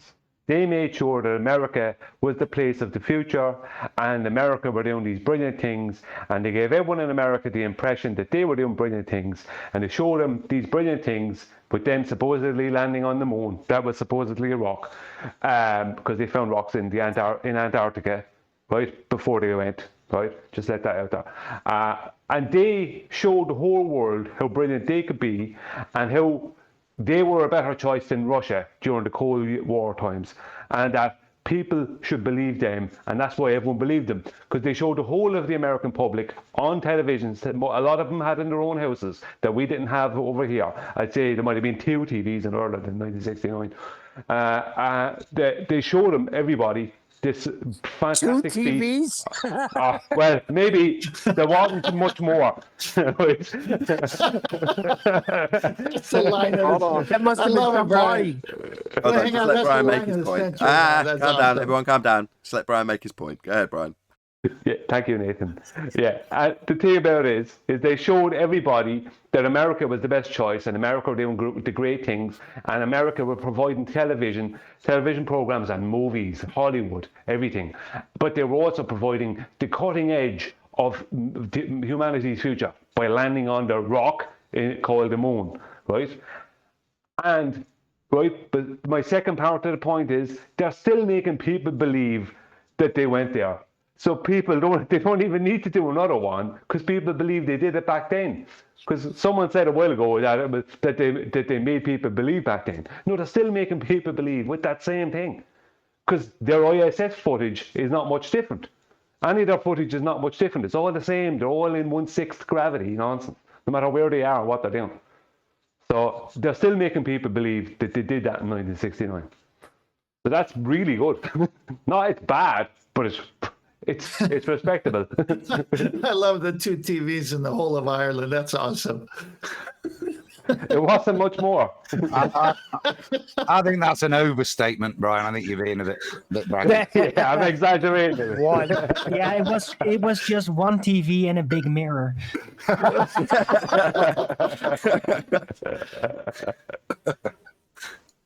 I don't think you got much of a reception with that line. Boom, boom. Oh boy. Here we go. Well, from the idea of the countries and their space stations, wouldn't it have been, if the Cold War happened the way they said it did, wouldn't it have been advantageous for Russia to point out to the rest of the world that America couldn't have went to the moon? Well, wouldn't they have then pointed out that you, as a retaliation, that you can't go to space? So your Sputnik didn't exist either. But that shows you that they're all working together. A bit like why you'll allow India to claim and China now to claim, even though their CGI is the worst ever, there's nobody's challenging in China going, that's not real, mate, are they? They just go, oh, yeah. Okay, you can do it as well, China, can't you? Oh, okay. And Israel now as well. We'll let you pretend you can go to space. Most people don't know about this, Adam. This isn't, if you want a bit of a giggle, go and ask a Westerner, somebody who's part of the Western, us, ask your neighbour if they know that, if they realise that China recently landed on the moon, and see what they say, and they won't know. Just for the emerging Chinese in their nation now to believe that they've got the same technological advancement as the West. They're part of it. Doesn't matter. Like you say, it's probably not boasted of it because actually you wouldn't want people scrutinising that. If anybody was doubting that the world is working together as one, all these countries, their eyes should have been opened up with this whole thing with the masks and this thing that's killing everybody. That shows you right there that everybody's working in cahoots with each other.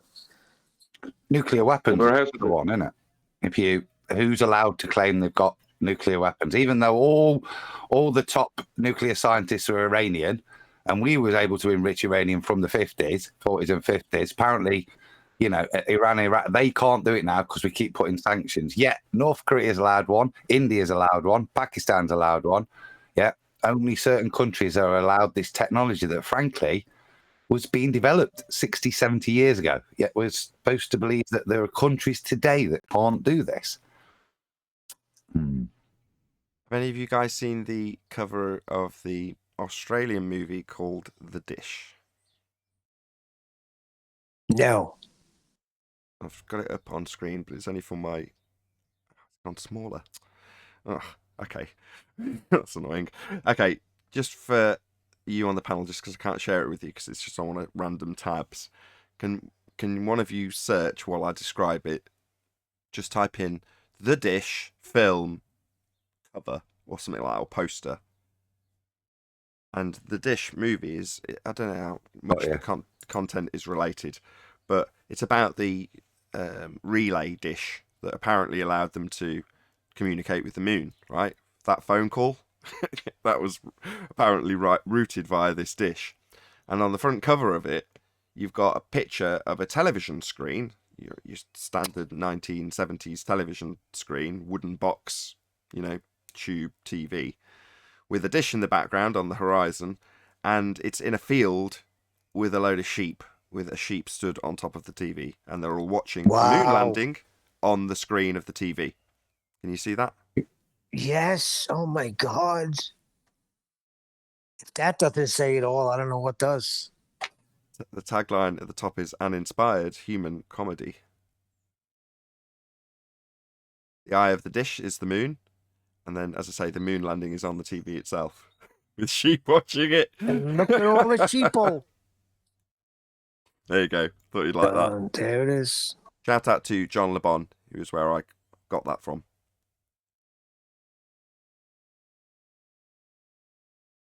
But if you still ask people today, I'd say at least 7 out of 10 still believe that we went to the moon. I'm bummed. I thought it was going to be a cooking reference. I think it'd be more than Well, 7 9 point something believe in space. You think it'd be more than that, right, Nathan? I think it'd be more than 7 out of 10. I think it'd be, if it was out of 10, 9 out of 10. Yeah. I was giving us a little credit, but yeah, 9 out of 10 sounds right.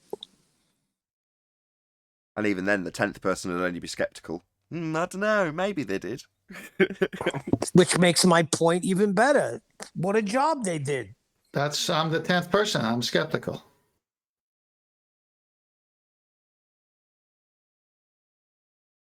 Yeah. Well, I can absolutely. Sorry, Nathan. Do you want to say something? No, I'm just going to reiterate what 10th man said, which is you could apply that to anything and say that the 10th person you come along, even if you assert something that's known to be true. Horses aren't real. Yeah. I don't think you're talking sense here. Horses are definitely real. By the time you get to the 10th man, maybe. Brian, sorry. Yeah, no, sorry. No, I actually enjoyed that. No, I just want to state that without a shadow of a doubt, I mean have absolutely no doubt, I can prove it without a doubt to any one of you that the 1969 Earth landings happened. Earth landings? Yeah. Because that's what actually happened. Well, that movie poster would back you up. Yeah, we know it took place on Earth. There's no two ways about it. And how do we know? Well, because the journey was claimed to take place through a second law of thermodynamics violation, a sky vacuum. That's where the claim resides, in a sky vacuum. Well, if they travelled through a sky vacuum, then the gas would also be capable of filling that area, that space, in line with natural law. There'd be an entropy increase, we'd all be dead. Therefore, the sky the claimed journey took through, the place it took place in, isn't real, automatically debunking any claim that's come from there. Now, that's aside from all the work that people have put in pointing out how it's blatantly on a set, or how it's stop motion for the images that are done behind a scale model of the moon. I mean, they're appalling. If you look at them, just do a cursory search. I'm not even going to bother doing it for you. Just search some of the footage taken as they're claimed to be launching off the moon and then reconnecting with the LM or whatever it's called. Well, that footage is absolutely atrocious by today's standards. Kubrick did a better job on 2001.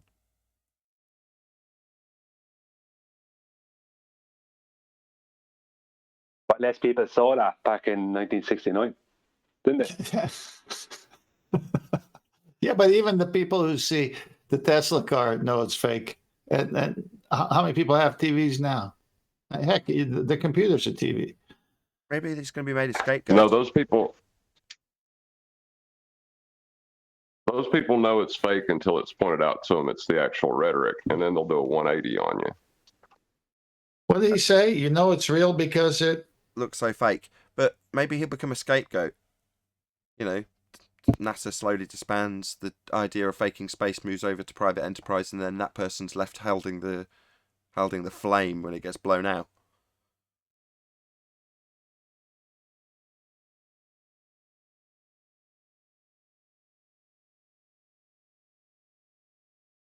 They do it periodically through history. They allude to private individuals being able to get to heaven. And in this case, it's Elon Musk. It was Richard Branson at one stage. Yeah, but that you could see they would never let go of the reins, and they don't. You still have to go through NASA to do all this stuff. But it's interesting the play they have now with all these private companies getting to the so-called space program. And so it lends for credibility. And like you said, if there's an issue, they can always throw those people under the bus. I think it's smarter than that. I think once you get in on the biggest lie of all, you're set, right? Well, Muskie's right there, isn't he? Oh yeah, no, these people have to toe the line, even if it's going to be a little bit off, you might say, with some of the things they do. They still toe the line. Yeah, they're towing the line, but you've got to do it at great expense. But suddenly you're into that club, aren't you? So you're. Well, they make the billionaires. They can take them down, and they make them. Exactly. But what I'm saying is, once you're involved in it, you're like, I want to be a private enterprise that explores space. Suddenly, someone's going to come along and put their arm around you and go, "Okay, right, now you need to sit down with us, and you need to toe this line." Now, there's going to be benefits because obviously you could just sell us out in a heartbeat, but you've got to toe the line. And I think, yeah, there's a few of them like Branson and like Musk that have figured that out. So Men in Black are going to come to you? I think that the Men in Black only visit poor people, don't they?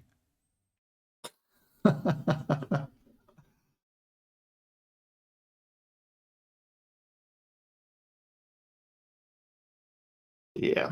Bye-bye, Globe. But there's got to be some benefit, right, to a private individual to, and I'm going to phrase this intentionally, fake space. Now, while I don't know directly what's in it for the multi-millionaires that do this, I can have a little guess, though.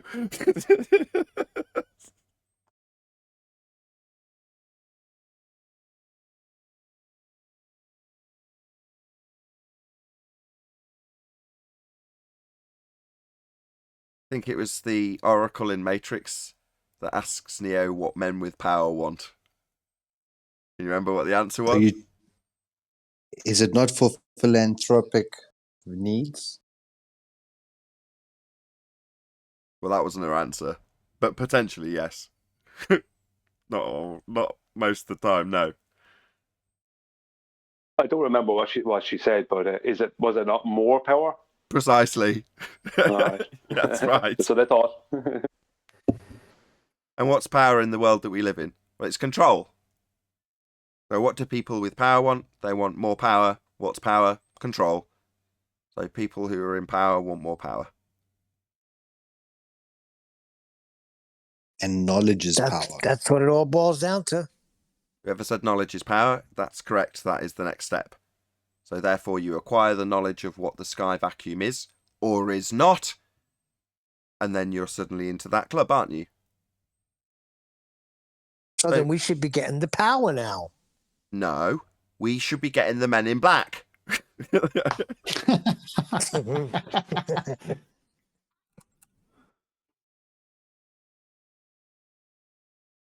Which that's all part of it too, that whole movie. You see the way they start the beginning?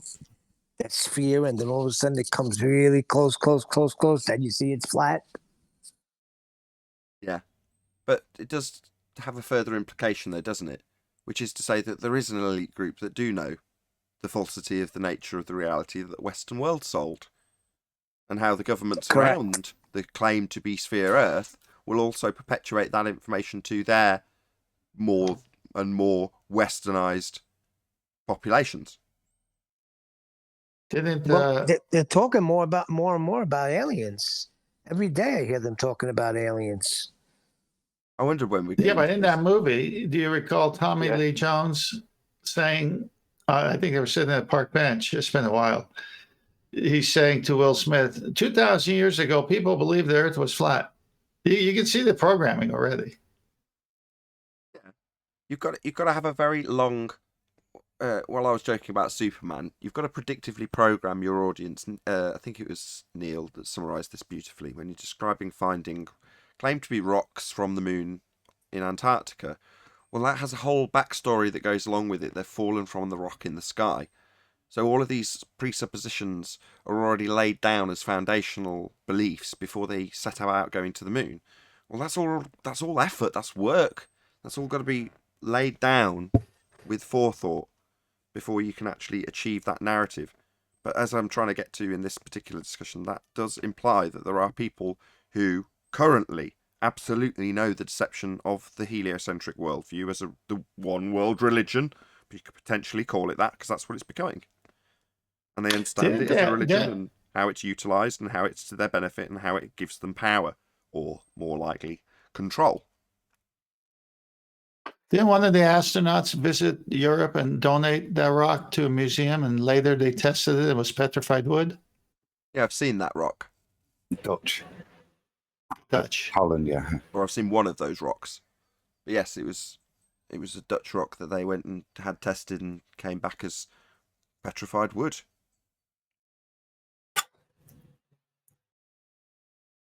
See, there's one bit of history that does question whether you could go to the moon. Because if you can't go to the moon, where did all the Nazis go after the end of the Second World War? What? Oh, gosh. That's obviously a conspiracy I'm not aware of. Oh, no, you're talking about rhetorics that are coming out. There's the UFO stuff that's being pushed a lot at the moment, but there's also the Aryan agenda that's taking a strange push again in terms of Antarctica and space travel. I've seen a lot of that. Interesting, in the absence of ballers who lost the argument about the Earth being a sphere, that we have to play both parts throughout the whole show today. Hold on, there's two things to address, and it's coming up to where I would normally round out the show, but there's the eugenics thing, there's the aliens thing. We've got a couple of minutes. I'm hoping to discuss the alien thing a bit more expansively, but not now. Tomorrow, if you're all up for it. It's a bit of a foreign subject, Nathan. Sure. Foreign subject, alien. Good one, Ted. Yo, I missed Eli's the other day. That was good. I heard it on the re-up. That was really good, but I missed it. Missed what? Eli's pun the other day. With LIGO. We all know how far the lie goes. Yeah, good pun. I thought that was mine. But just for I didn't have attention. for a bit of just food for I'll thought give for it to you, tomorrow's Eli. show. Just the current narratives, which I don't watch TV, and I try and expose myself as little as possible to mainstream media. Some of it bleeds through whether I want it to or not. Be it on the iPad tab when I slide left for some reason, it gives me a load of news stories that I don't want. Anyway, for reasons like that, sometimes I get stuff like this reach me, and when it does, I think that's reached me, someone who's intentionally trying to keep away from some of this media, and it's still reached me.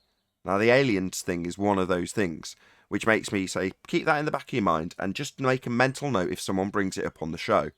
And now it has. So just because we're nearing the end of this show, I do want to discuss it tomorrow, if that's good with all of you. Bit food for thought. Yeah, that's fine. I've been saying, as with others here on the show, they've been pushing that one for a while now because that's the next thing that they're setting us up for. Yeah, but you might not like the direction it's going to take, Nathan. I'll just leave you with that. I've heard Yep, the indeed. biblical explanation. Don't try and fear-monger me, Neil, with your Bible. I know you're not going to like the direction. I know. Yeah, whatever. Whatever. It is, from my understanding, it's to imply Aryan is white, is what I'm saying, that the use of aliens with, let's say, Second World War stuff with regards to the Nazis, big push on that, and off to the Pallades, but it's to do with the Vril Society and Thrall and stuff like that, so a very Gnostic sects as well. So there's kind of a mixture of magic and aliens, is what I'm saying.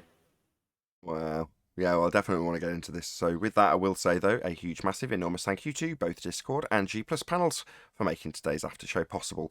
Of course, a massive thank you to all of you in either Nathan Oakley 1980 or Nathan Oakley Premiering Streams for hopefully smashing the super chat, liking, commenting, sharing, subscribing, and all that good stuff. Speaking of comments, hopefully if you're watching this on a pre and after show. If you could leave some comments in regards to Anthony's presentation at the beginning of this show, that would be very much appreciated. I've been Nathan Oakley, and I'll see you all in the next video.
What a lovely day!